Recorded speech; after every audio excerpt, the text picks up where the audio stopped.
Welcome back, everyone. This is Super Kelly Brothers Podcast, episode 113 on March the 14th. Pi Day. Happy Pi Day. My name's Sloan Kelly. My name's Jodie Kelly. Happy Mother's Day, everyone. Happy Mother's Day in Britain. Mothering Sunday. Pi Day. What's that? Pi Day, yeah. March 31st. March 14th. 3.14. Pi Day. Would you have a different date for Mother's Day Yes. in Canada? No. Britain has a different day for Mother's Day. Everyone else has it on the same day. Right. But for some reason, Britain is different. Pi Day is 3.14. Would you call me? As in pi, the mathematical symbol. 3.14, of course. Yeah. So it was invented today, was it? Uh-huh. On this day back in the year... Back in 1400 BC by the Greeks, probably. Pythagoras? Or Chinese. Greeks, Chinese, maybe Iranians. Persians, I guess. Should know this. Pythagoras? No, not Pythagoras. That's something else. That's a squared equals b squared. A squared plus b squared equals c squared. Pythagoras is the ratio of a circle from its radius to its diameter. Yeah, that's right. Yeah. Danny's just coming in to say goodnight here. All people, you should know that. All right. I know I should. All right, you're off screen. Night. Night. I'll just fill in the blank. There's his hand. He's been upset because he keeps asking you to play him on.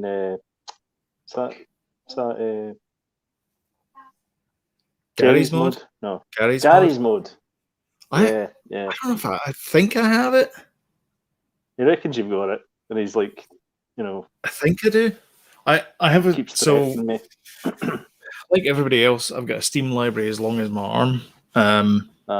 And I've never played half the games on there because you get them all and it's like, pay $1 for this and pay $1 for that. And before you know it, you spend $100 and you don't know what the hell you've got. It's good though. It's really good. Gary's mode. It's basically it's basically like a kind of sandbox. Version of Half-Life, so you can just create your own stuff. People have created like Star Wars, Mos Eisley and stuff like that on it. Oh, that's cool. So do people do games on it, or like I kind of know what it is. I'm pleading ignorance here, but I kind of know what it is. It's started by this guy called Gary, who modded Half-Life 2, I think. And that's why it's called Gary's mod. I don't know if it's an official thing from them. They probably bought it. I'm just gonna move the camera a wee bit. Yeah. They probably bought it. Valve. Yeah, Valve. Sorry, what was talking about before? Pi Day. Oh yeah. Happy Pi Day. Do you know where Mother's Day was? This is fact of the day. Mother's Day was created. Who created Mother's Day? I think I do, but I'll let you say it. Hitler. I think it was the Nazi thing. Yeah. The Iranian. Is it Iranian? Not Iranian. Aryan race. Oh, really? Of white, pure Germanic mothers was to be celebrated and carried on to now. There you go. I'm going to stop celebrating it.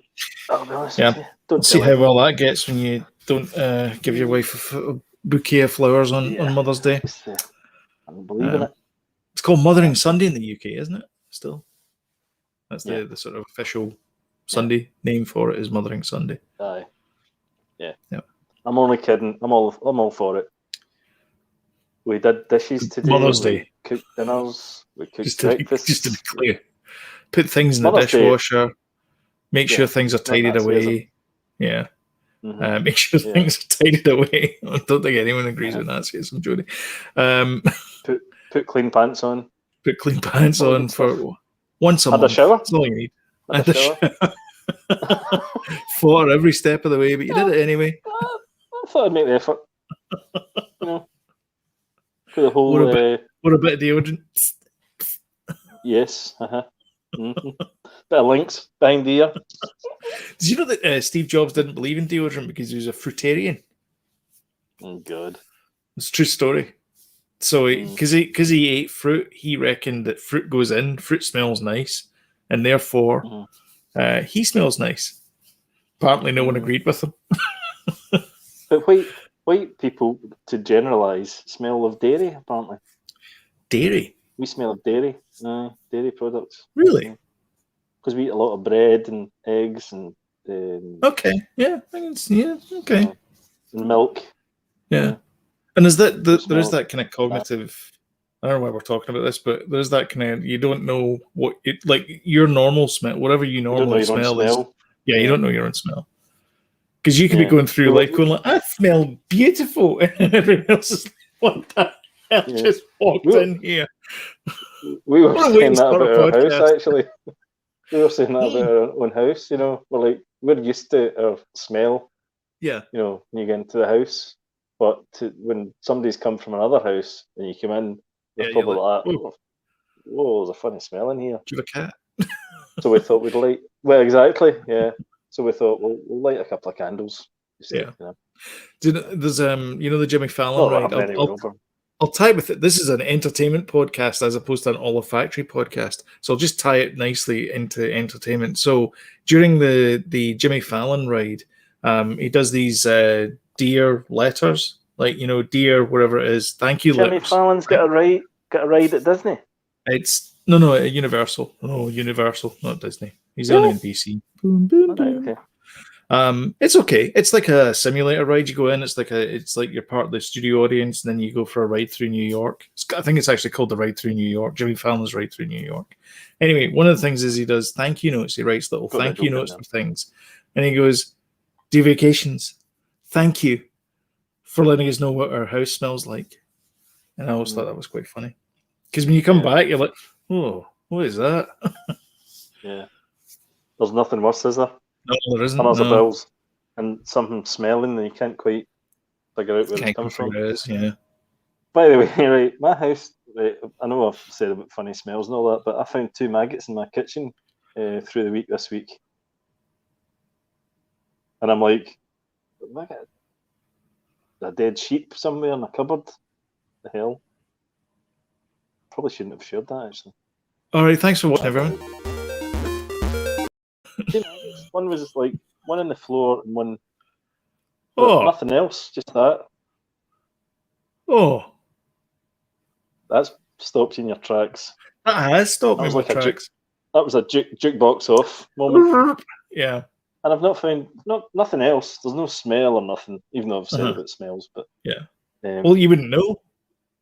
Which makes me feel guilty now because I've been talking about smelling candles and stuff and dead bodies and things. So you probably thought I've killed somebody, but actually I haven't. Shall we? I think it's a good time to slip into the news. I think it is, yeah. Let's do that. Listen, everybody, I wish I had one of the, the Men in Black thing. Go, boom. Everyone forgets what I just said. Tell you what, this'll act exactly like it.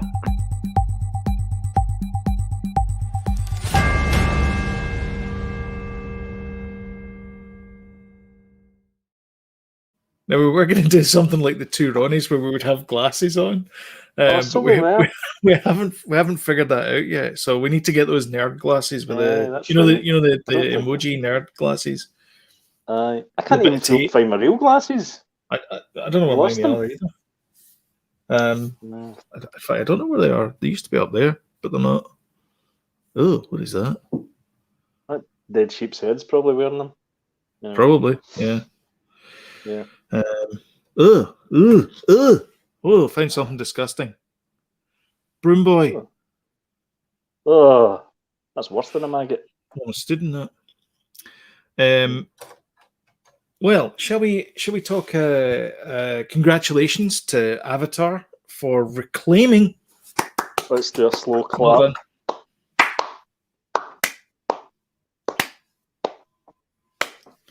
One of the worst movies ever made is now the #1 box office movie. Well, thoughts? It's not one of the worst movies ever made, but it's pretty unoriginal. The storyline.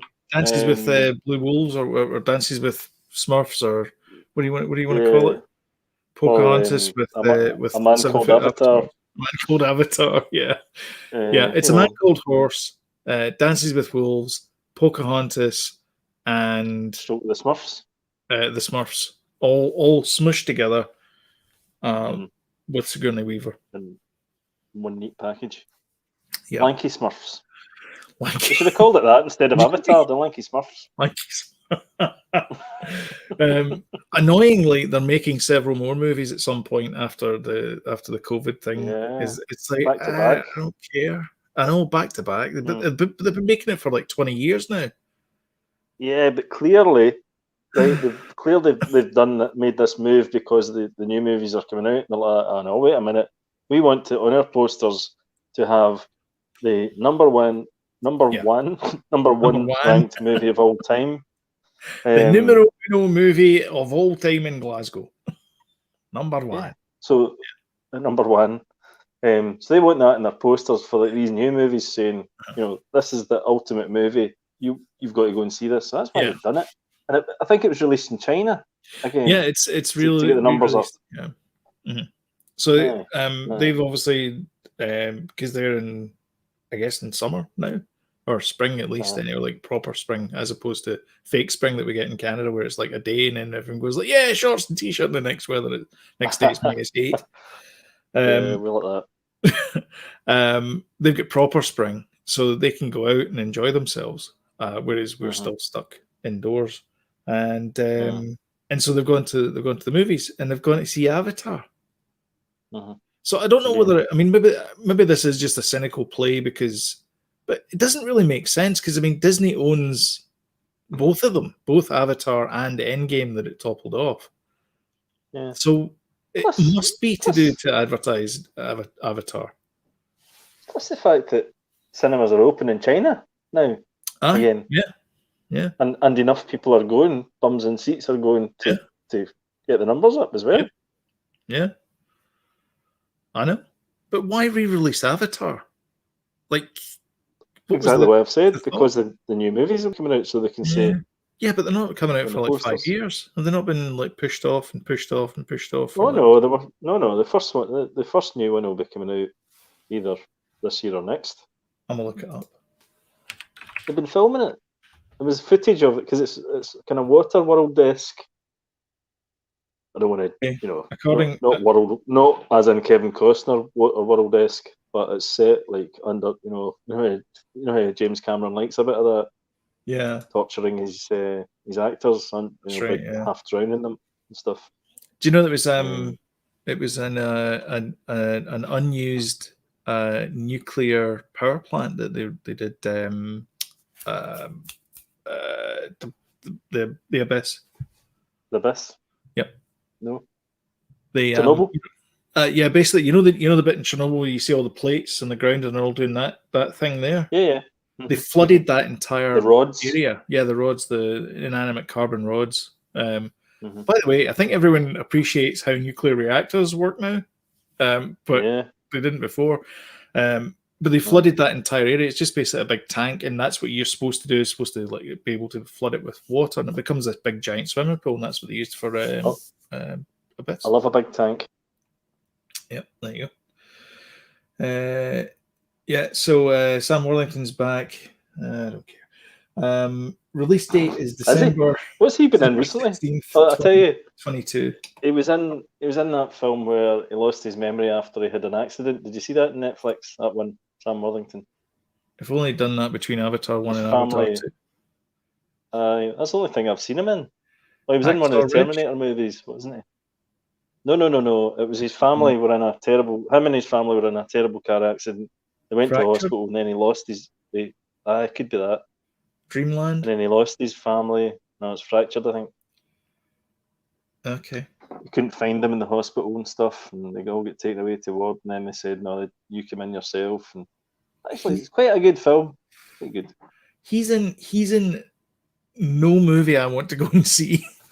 I can't think of a movie on the list of movies. I'm looking at his movies just now, and I'm like, I don't want to see any of these. Yeah. He must be rubbing his hands with glee, going, "Wow, I'm going to be having a big movie again." Billionaire, yeah.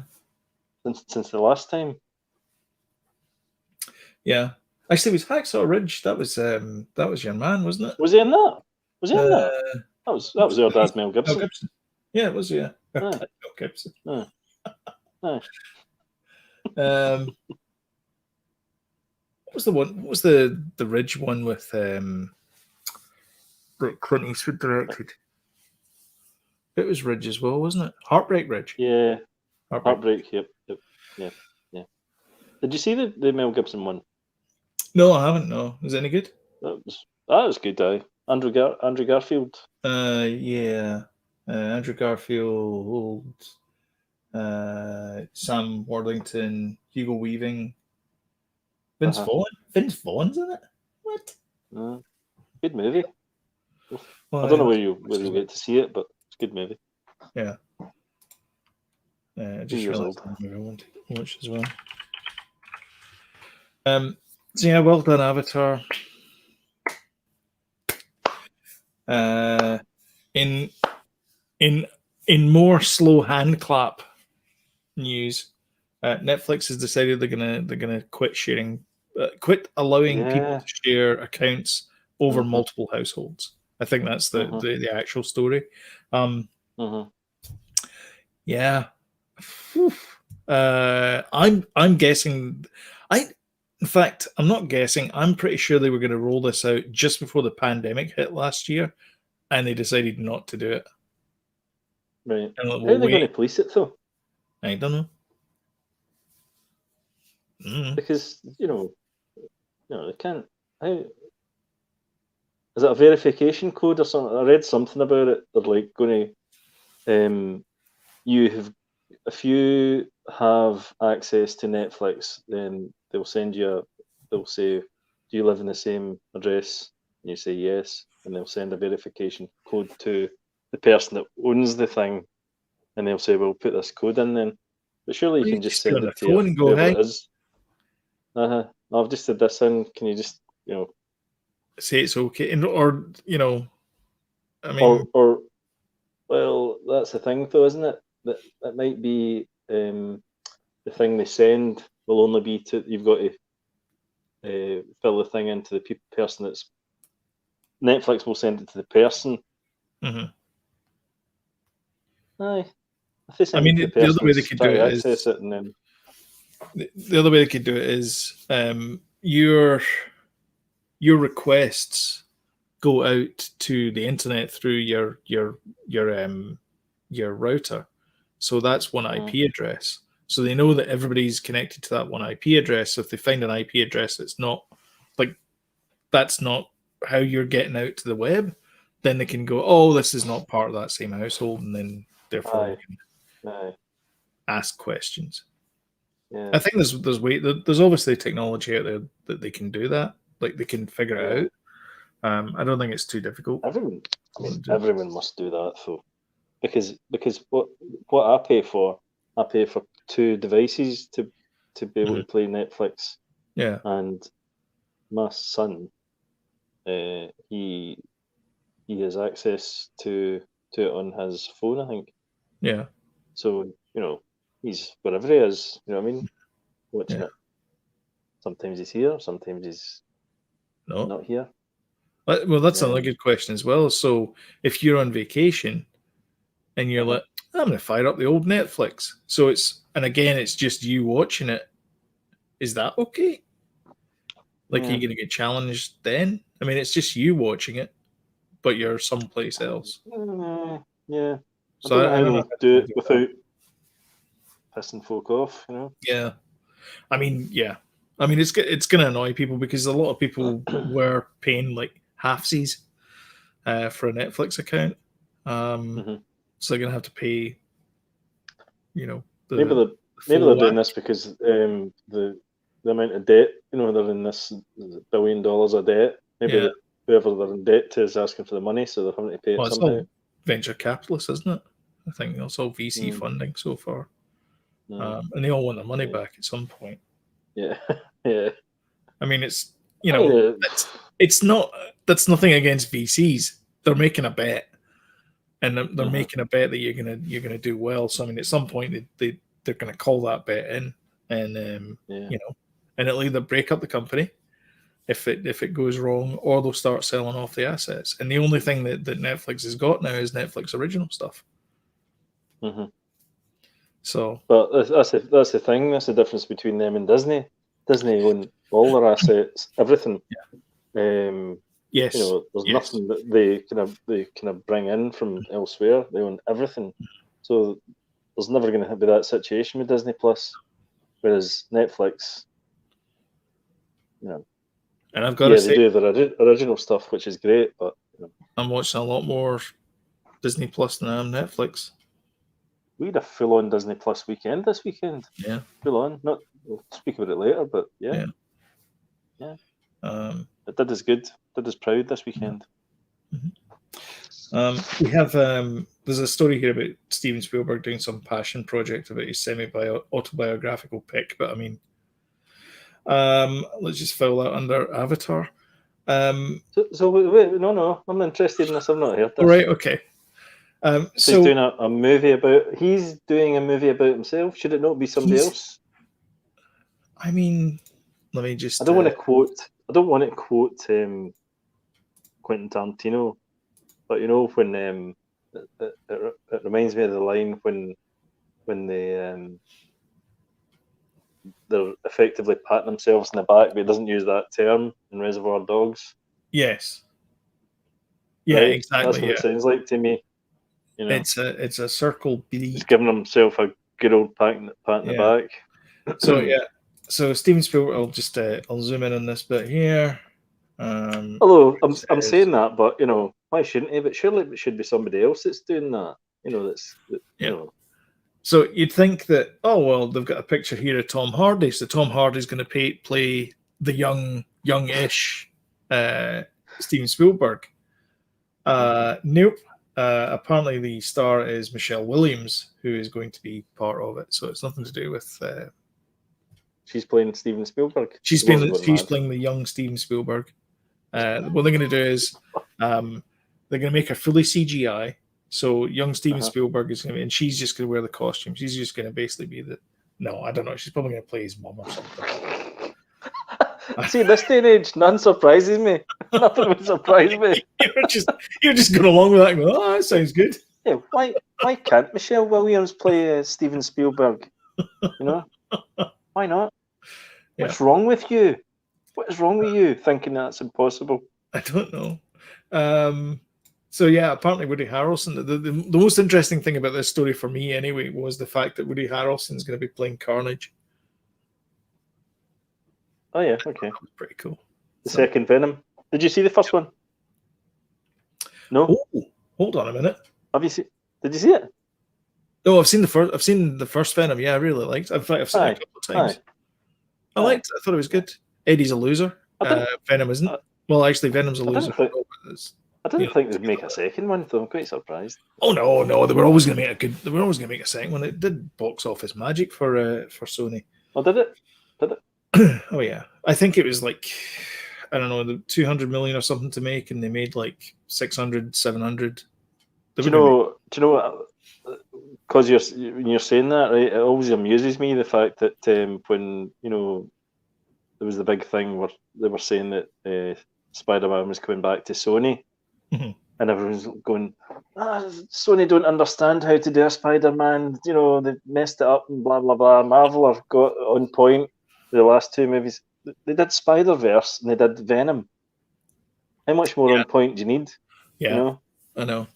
And let's face it, the PlayStation 3 used the same font as Batman.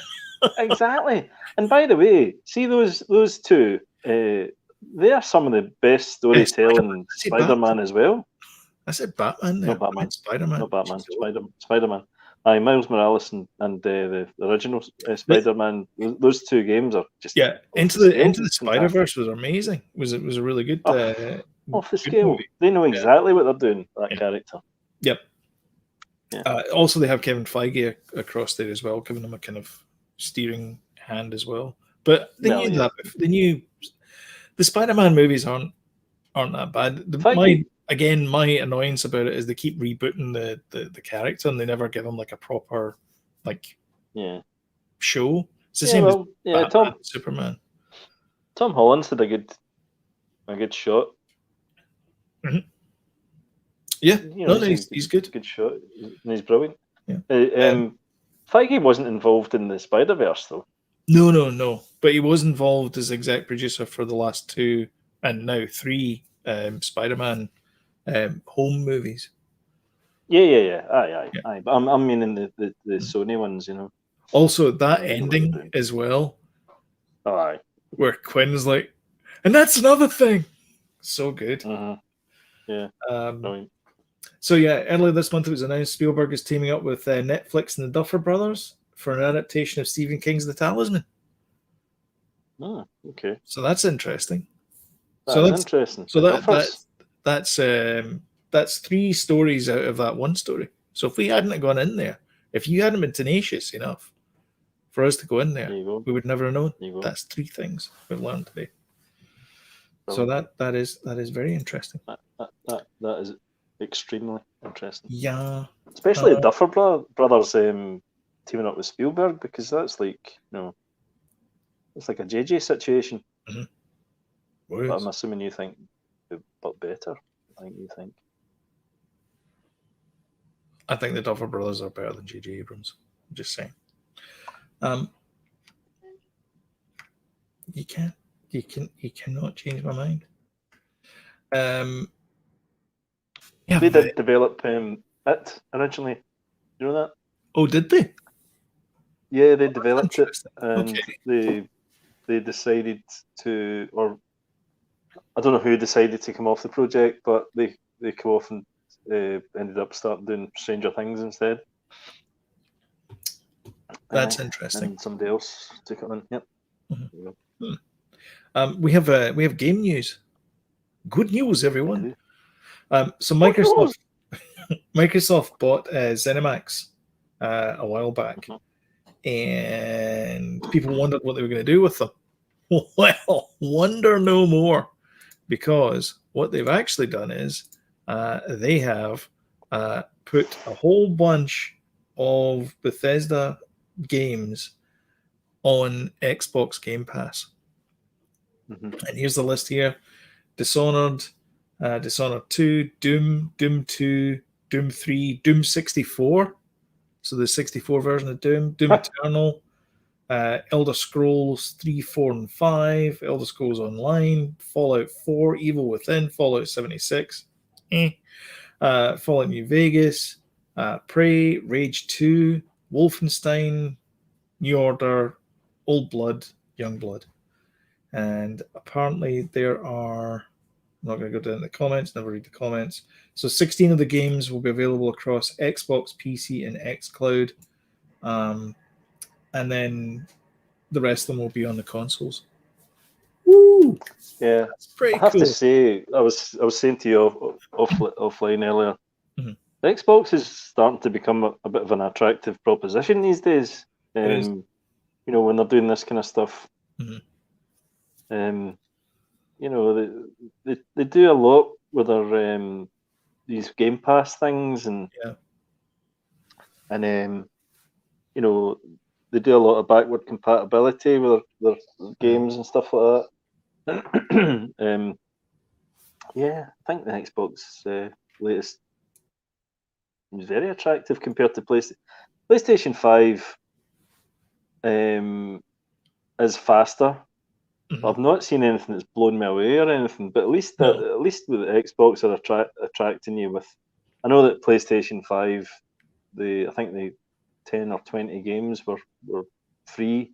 When they're, you know, you could immediately play them. It was the 10 or 20 most popular games in PlayStation 4 were available to play on PlayStation 5 online. You know, and it's faster. But graphically and stuff, we're never going to see that leap that we've seen in previous consoles or anything like that, you know. There's never going to be that wow moment, is there? No. I mean, or is there? I don't know. The Unreal 5, I think it is, Unreal Engine 5.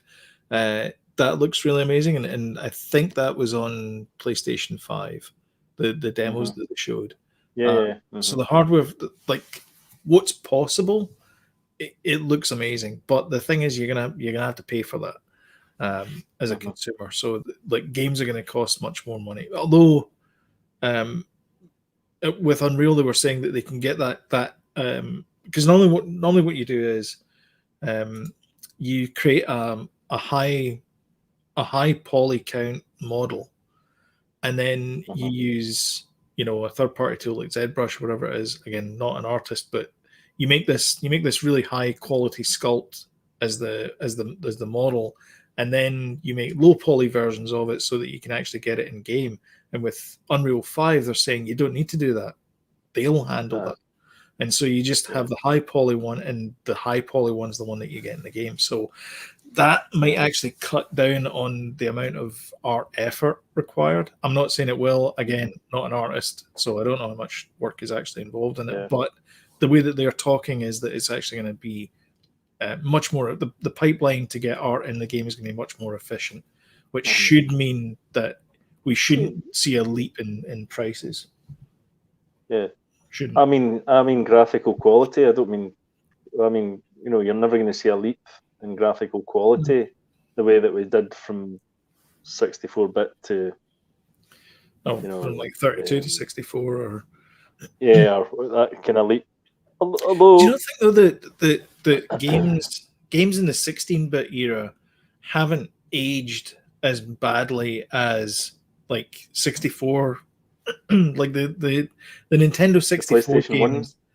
Yeah, the Nintendo 64 games, PlayStation 1 games look garbage compared to like the Saturn 2D games or the Super NES 2D games. They look good. They're still vibrant colors, and they're not that kind of jittery and pixely and all that kind of stuff. Whereas Saturn was off. Wait a minute here. Right. Saturn was Super NES was at the same time. Well, you know what I mean. Not a Super NES. Wait a minute. That's confusing for the viewers and listeners. How is it confusing? You're meaning the Saturn and GameCube and PlayStation 2, that era? Was that the same era? I was thinking more like, so the Saturn was capable of doing 3D stuff, but the 2D stuff was good on it though. I think PlayStation 3 stuff still holds up, whereas the 3D stuff looks dated. Because you've only got like four triangles. Yeah. I think PlayStation 3 games completely stand up still. Oh, really? I mean, PS Vita stands up. Yeah, to PS me. Vita's pretty good. Yeah. You know, the graphical quality in PS Vita. How old? It's not that old, I suppose, but what is that? About 12? Is that 12 years old? Vita? As long? Was it not as old as that? I don't think it's as old as that. 2015, maybe. No. 2011. 8 years old. 2011? This is 2011. So 13 years old. No, wait. 10 years old. Good God. Math is hard. Jesus. Sure, that's water you're drinking. What year do you think this is? Do you know what? I've no idea.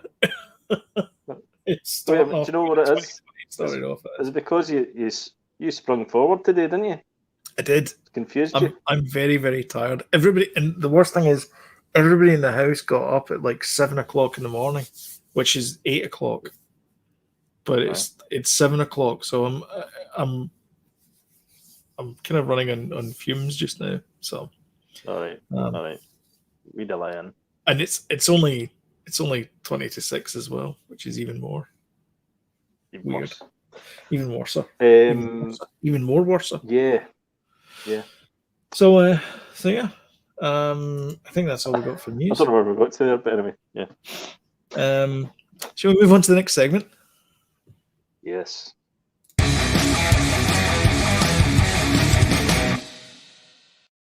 Hey, what you watching?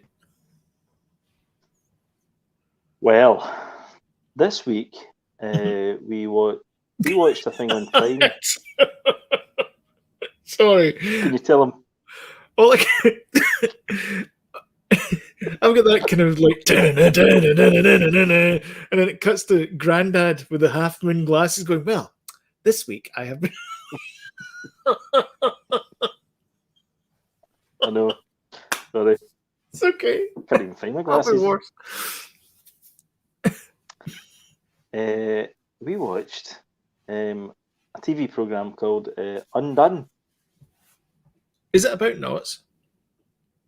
No,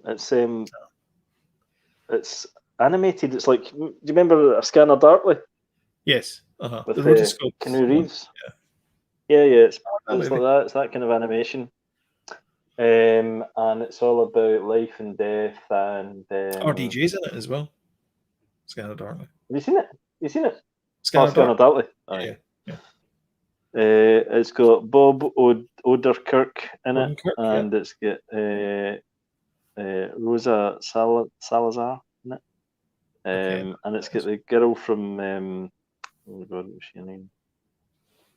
Girl from Angelique Cabral. Who was in Life in Pieces. You never watched that? That was good. Tom Hanks' son in it. Yeah, Colin. Yeah. So they're kind of main characters in it, and so it's this girl, and her dad's died, and he died in a kind of a car crash, and she's has a car crash as well. And when she wakes up from the car crash, she starts having these awake dreams, right? So she's awake, but she's like dreaming, and the dad comes into, he's like kind of there, like a talisman, guiding her through the. It's kind of freaky. It's really, really good, actually. Really enjoyed it. Very satisfying. I think it's just a one-off as well. Undone. And it's on Prime. Yeah, it's good. And it's only like 20, 25-minute episodes. So it's not like, it's not. So I think there's only 10 episodes. You can just blast it, basically. It's one of those ones. I think we did it in 2 nights. There's 2 seasons. Good. Is there? No, there's not. There's not. There's only one. There's only one. There is only one. There is only one. Yeah. So as I was saying, Disney Plus, we have done this weekend. Basically, watched everything. Stars. Watched the whole, completed it. Achievement unlocked. We watched. Boss fight. That's where you fight. Steamboat Willie. Disney. And you fight the head of Walt Disney in the body of Iworks. Aye. Imagine having a fight with Walt Disney. That'd be brilliant. I know. Be sitting trying to stick cigarettes out on you. Pardon? He was a smoker. That's why they get the 2 finger. That's why when you go to Disney and you ask them where the toilets are, they go, the toilets are over there, and they point with 2 fingers. And it's because Disney was a smoker, and so he would point everywhere with his like that. He'd be pointing like that. They're promoting smoking. Well, that's the thing, is they airbrushed the cigarette out of all the photographs. So when he's pointing, one moment, please. Joking. He had a really bad smoker's cough as well. That's bad. You don't. Just for the record, you don't smoke. You do cough. I don't. I cough though. Okay, so yeah, Disney Plus was good to us this weekend. We did the Diary of a Wimpy Kid, Roderick Rules, which was fantastic. I think I'd seen it before. We've seen a lot of these. Danny's basically working his way through all these books and he's loving them. So I was like, let's watch one of these movies. But I think we've seen most of them, but I'm not sure if we'd seen that one. Didn't ring a bell. That's what it did, but that's what it did. We watched Grey's Anatomy. Oh, I saw the glowing review. Well, have you seen it? Have you ever watched it? We never watched it either. We missed out on Grey's Anatomy. Is Katherine Heigl in it? I'm not watching it. Is she again? 27 Dresses. Oh yeah, she is in it. I know. That's why I'm not watching it. Why have you seen that film? I only know that because I googled her because I thought I recognise her and I couldn't think what it was she was in. Because my wife likes romantic comedies, rom-coms, so to speak. Rom-coms. Anyway, I've seen a lot of Katherine Heigl movies. Let me put it that way. I think there's 15 or 16 seasons of it, so there is. Yeah, Evelyn's going to blast. She's going to blast that. I take it you were okay with it, but you're like, there's no way I'm sitting through 15 seasons of this. No. Plus it's like American seasons are like, it's not just 6 episodes, it's 24 episodes or something. Oh, it's a commitment. Yeah, it's a commitment. So I'm like, I don't know. Now we watched a movie as well, and I cannot remember the name of it. I'm going to tell you. It was with Richard E. Grant. With Nolan Eye. In fact, we watched a couple of things. Oh no, it's not there. Rise of Skywalker. Oh, it's because it was in Disney Plus as well. It was in Disney Plus as well. Oh God. Yeah, good luck finding what you watched on Disney Plus. Exactly. It doesn't remember what you watched. So if you watched any of the extras, it doesn't remember what you watched or how far you got in it. Right. Because I tried to watch. I'll get to what I watched. But yeah, it was rather annoying. Right.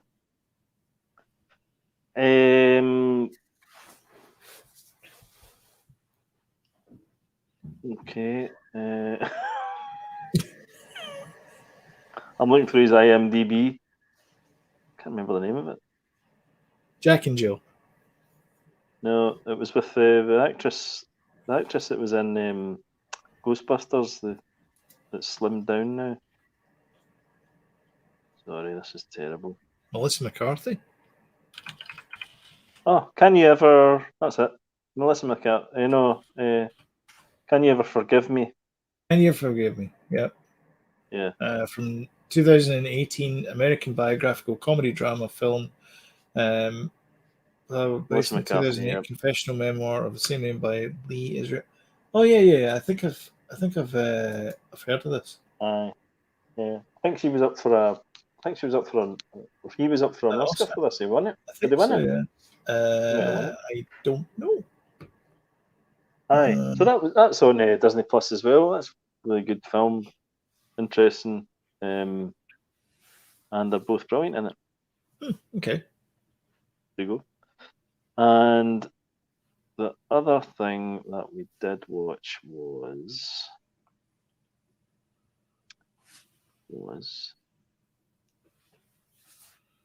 so organized.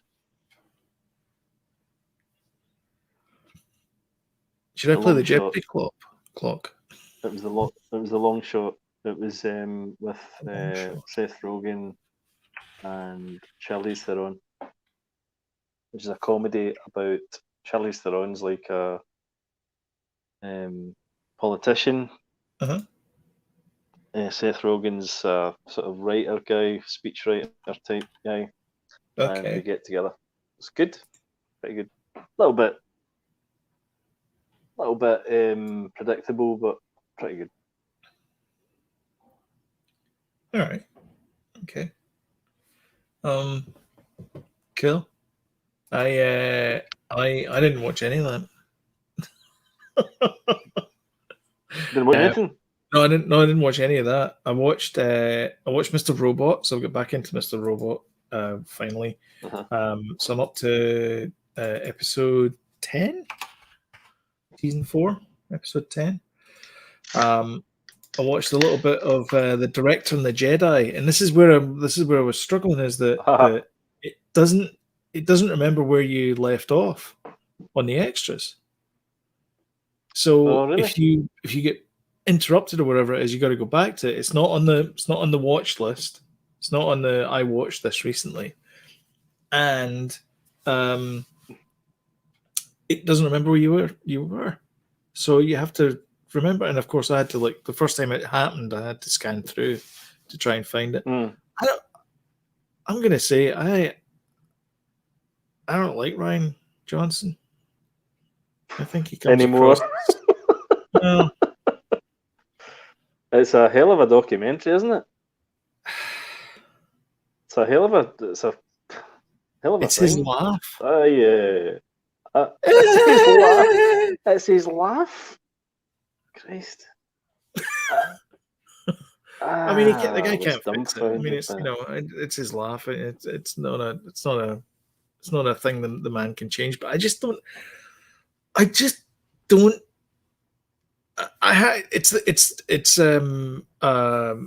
Mark Hamill's quote at the start. I think it's like 5 minutes in. He goes, "I fundamentally disagree with your direction for this character."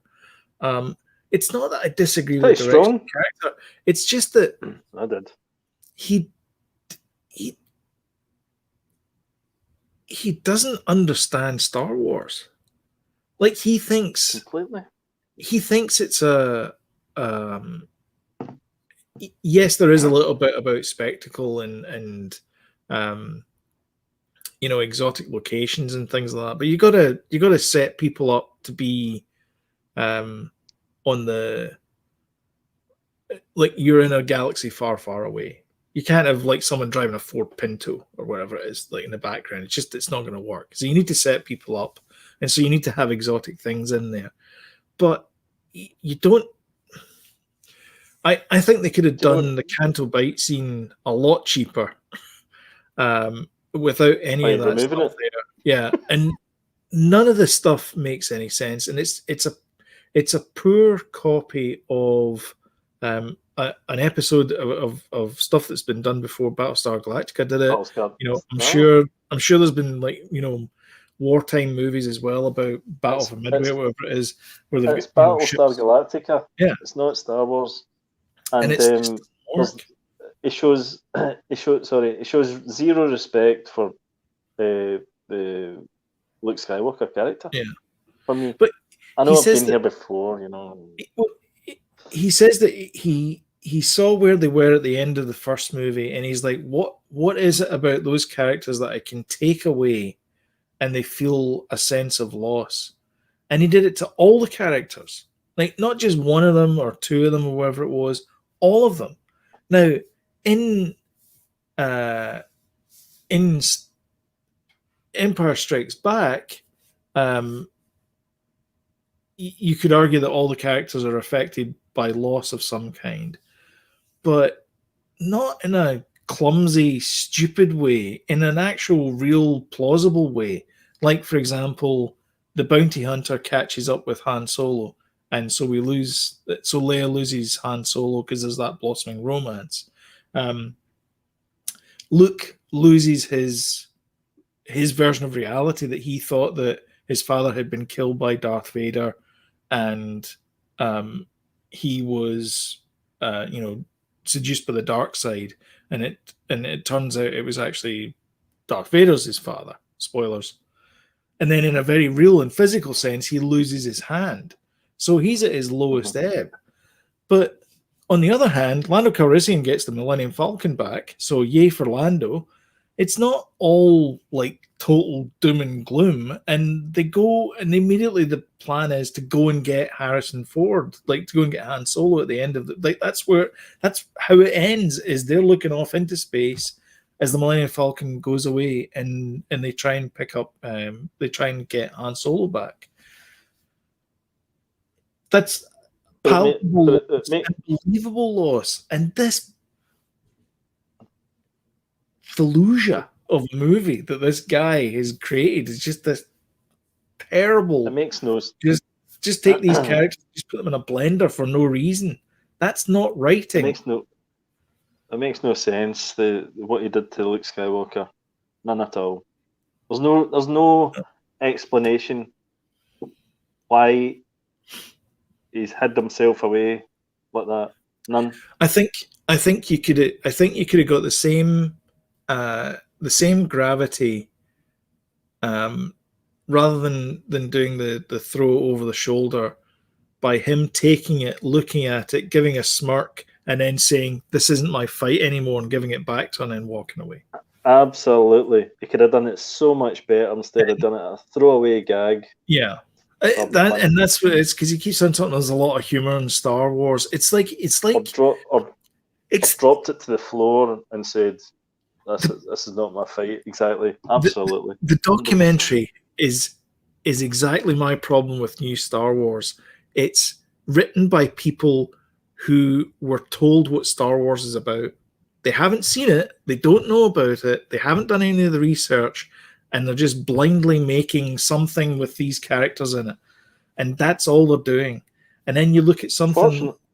Fortunately, though, we have, which is what was going to lead on to there, is we have Dave Filoni and his pal Jon Favreau, who one of them understands how to tell a story. It doesn't matter what the story is.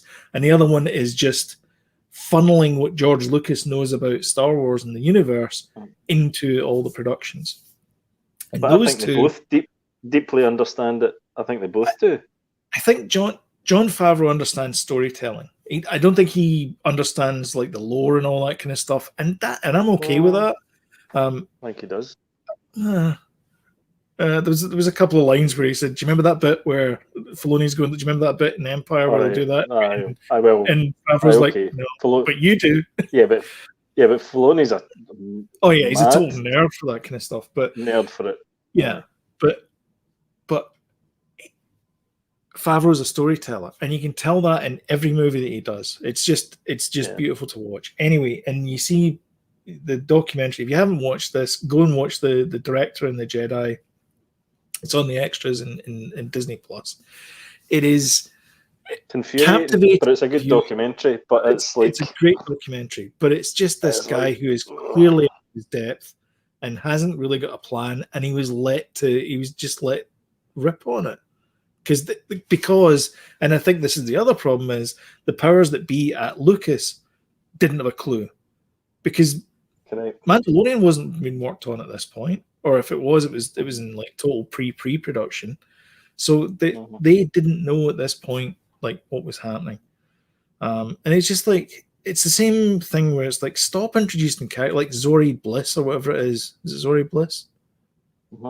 In the second one, in the third one, it's like third one. All she's there is to give him a medallion. Why didn't you just have some commander guy and just steal one of the pen things they've got off him? Why not just do that? Blast them. Oh, look, we've got a command pen now. Great. Now we can get onto the thing that we need to get onto. Why did she have to be there like, this is the only way I can get off this rock? Make this huge big statement. And then she gets off the rock anyway. It's like, what the Anyway, no we've been down this route so many times, but anyway, yeah. Listen, I'm happy. I'm happy. I've been through my therapy about it, and Mandalorian came out, so I don't need to worry about it anymore. Excited. Well, I think it's you. It's you're on the track that I was on, like 3 or 4 years ago. I've always been on the this is the worst piece. The worst written piece of garbage I've ever seen in my entire life. Like, none of this makes any sense. I'm not saying it's necessarily like, I'm not saying the movie's necessarily a bad thing. Like, oh, this is the you like the movie. Kids aren't going to get anything out of it. But for me, it's not like I still prefer Last Jedi to Rise of Skywalker as a movie, because for all its flaws, at least they tried something different. It didn't work. For me, I think The Last Jedi, if you took it out and it wasn't Luke Skywalker, then yes, I would totally buy into it. And the Princess Leia stuff was just nonsense as well. But listen, we've been there. We've been here. I know. Anyway, I also watched Murder Amongst the Mormons, a new Netflix 4-part documentary, which I am happy to report can quite easily fit in a 45-minute episode. Oh, that bad. That's getting worse. 45 minutes? Not one drone shot. Oh, not even a drone shot? Not even a drone shot. Turns out it's a BBC documentary. And they're not going to pay for drones. Nah, they're not going to do drone shots. They don't do drone shots. I'm not watching that. If you'd said 55 minutes, I might have watched it, but you have to watch it for a number of reasons. One of them will become apparent within the first 2 minutes of it, but it's not good. It's not good. It's not good. How many parts? 4.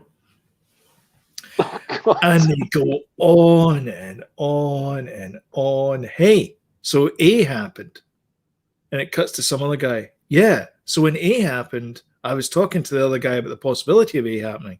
Cuts to some other guy. So after A happened, did we tell you about A? And so on. And it's like, ugh. All right. And they do that thing as well where they talk about one of the people as, John this, John that, John the next thing, John blah blah blah. And then when it's revealed that he's the baddie, I'm making the names up now, and they're going like, but Kernigan this and Kernigan that, and all of a sudden he's the bad guy, so he uses his surname. It's like, come on, you were just calling him John earlier on. I was listening to a podcast. I was listening to a podcast earlier on in the week, and it was the guy that wrote, one of the guys that wrote Father Ted was talking. He was a guest on this show. No, he was one of the actors. Graham Linehan. Yeah. And he was. They were talking about Zoolander 2, and he was like, "I'm not going to watch that. I'm nearly 50. I want to pick and choose exactly. I want to see the best stuff. I don't want to see Zoolander 2. So, might be good to pick and choose more what we watch. But then it's difficult, isn't it, as well? Because sometimes you think, oh, that might appeal to me. I didn't mind Zoolander 2.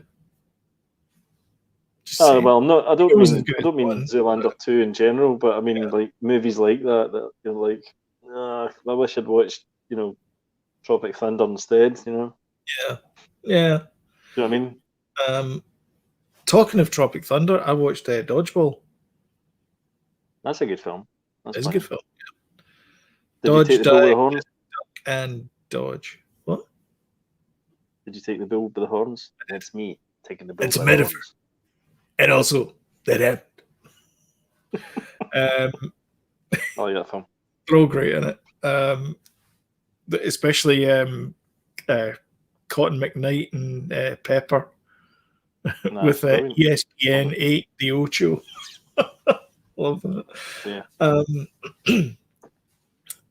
Movie-wise, we also watched Welcome to the Jungle again, Jumanji. And for funsies, yesterday we watched Aliens versus Predator, which I'd never seen before. Oh, the original one. It's the one in the pyramid. There's two of them. Yeah, oh, right. I thought, was there not two? Two of those? I don't know. They're all on. Was that the first? They're all on Disney Plus. It's on Disney Plus. They're all on Disney Plus. That one. A 20th Century movie. It's on Disney Plus. I really liked that one, actually. I thought it was okay. It felt a bit. There's a bit in it where it felt like. In fact, the guy. I think it's the same guy. I'm not sure. But it's the Resident Evil bit. There's a bit in it with lasers, and he's got to jump through. Cheese. And then eventually it's like, and he just cuts him in half. Cheese wire. Yeah. There's a bit in it in Aliens versus Predator, which is exactly the same as that bit. Oh, really? But I thought it was okay. I thought it was fine. It's a PG-13, so obviously there's not a lot of gore or swearing in it. Oh, yeah, that'd be quite a good one for Danny, because he likes both of them. Yeah. Good shout. So nice one. They do use the word effer at the end of it, though. But it's like PG-13s are different. To you, but he's heard things like that. I think they say it once, and it's PG because it's PG-13. They're allowed to say one because that matters. And I also started playing Animal Crossing again, which I hadn't picked up since I started playing it way back whenever the heck it was on the old Switch. It's a good game. It's a fun game. You know, not a lot to. You just kind of wander around tending stuff, and it's kind of nice pastime. It's a quiet. It's like Stardew Valley or that kind of hypnotic thing, isn't it? Type thing. Yeah, Zen. That's the word you're looking for. Zen. Yeah, Zen. Yeah. Yeah. It's very Zen. It's about contemplative.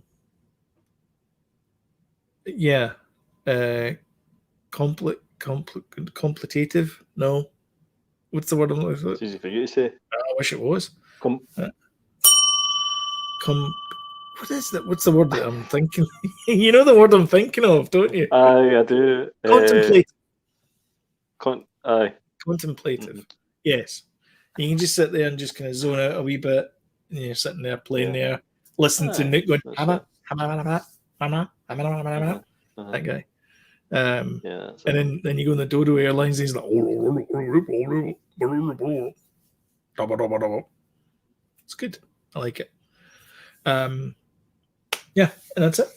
That's it. There you go, folks. And that concludes our section.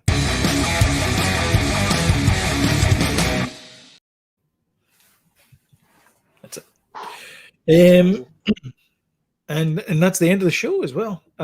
So is there anything you want to add to the? Just that we went over our usual 55 minutes, but we're going to stick to that.